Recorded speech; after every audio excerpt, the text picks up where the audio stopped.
This is TTS Times Wire News, providing fast and efficient narrations of the latest news articles for those on the go.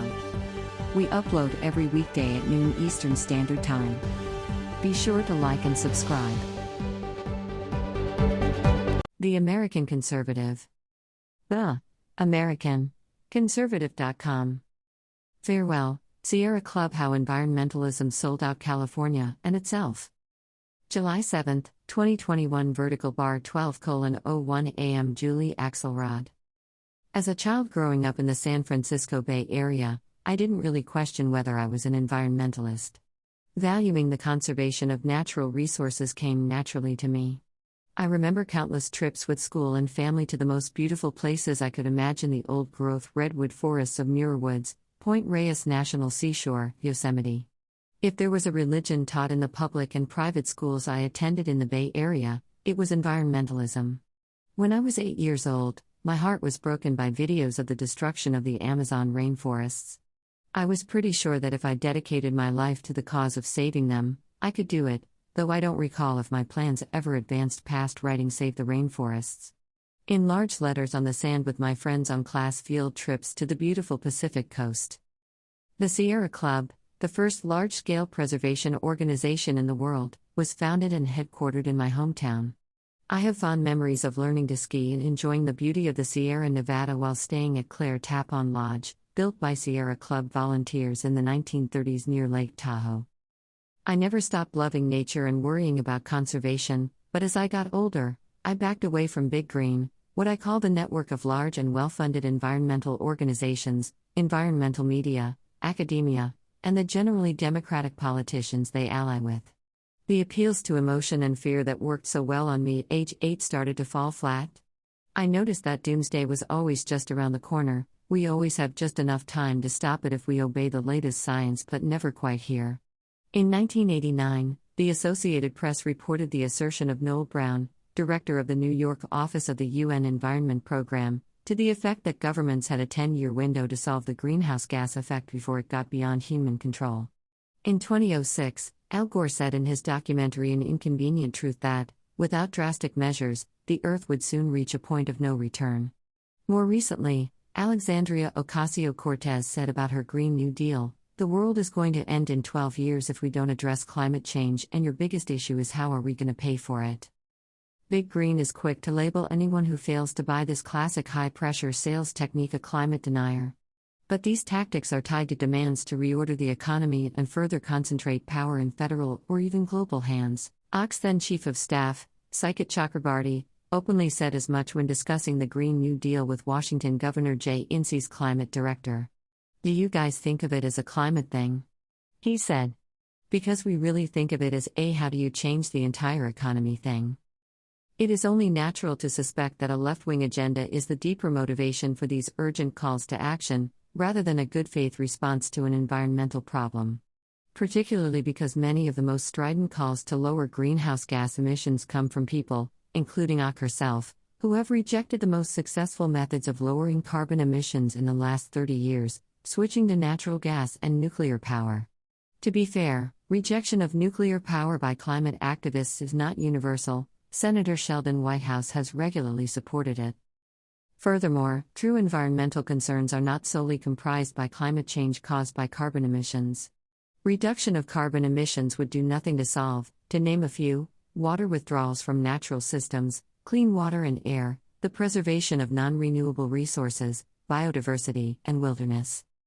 Out-of-control wildfires in California are not new. My own childhood home burned down from one, but their frequency and severity have dramatically increased in the last several years.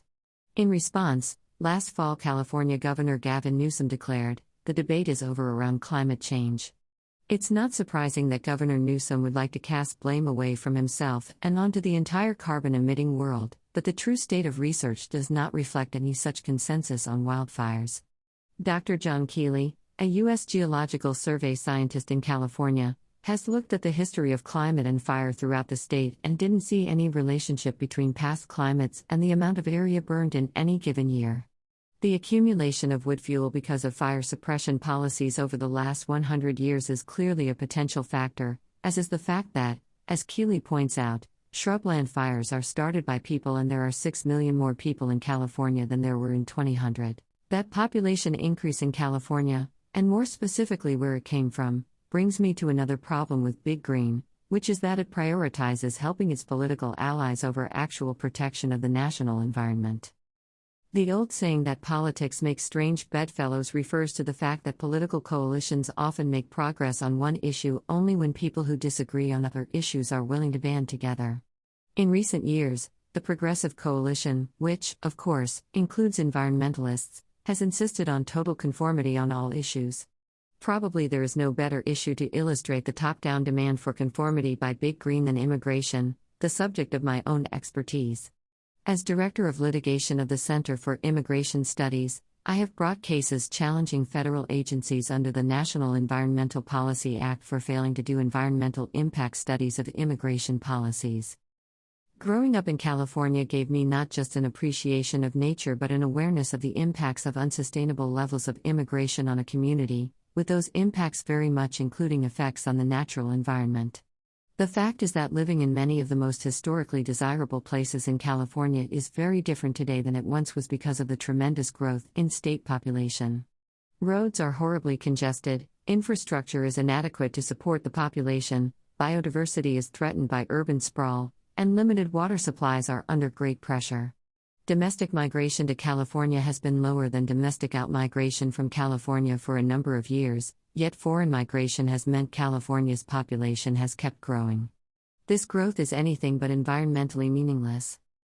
Such environmental impacts, though most Americans don't realize it, are why American environmentalists once cared about having an ecologically sustainable immigration policy.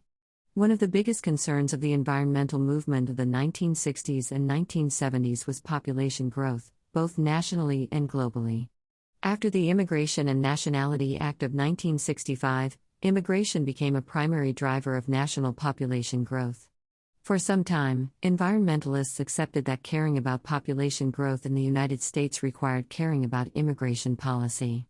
In 1989, the Sierra Club's board adopted the policy position that migration to the United States should be no greater than that which will permit achievement of population stabilization in the United States.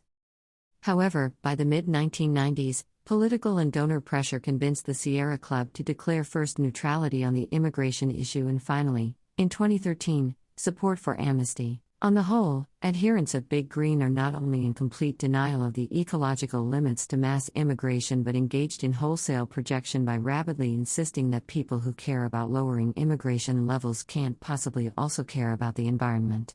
Rather than confront the fact that immigration to the United States from any source has greatly increased its population, Big Green insists that anyone who notices the resulting environmental consequences must hate immigrants personally and want to dehumanize them. There's nothing dehumanizing about recognizing that immigrants, just like native-born citizens, have local ecological footprints. It's hard to know precisely how much of the environmental movement's retreat from the truth about immigration is based on denial or ignorance, and how much is based on simple fear of being labeled a bigot or wishing to please big donors' demands.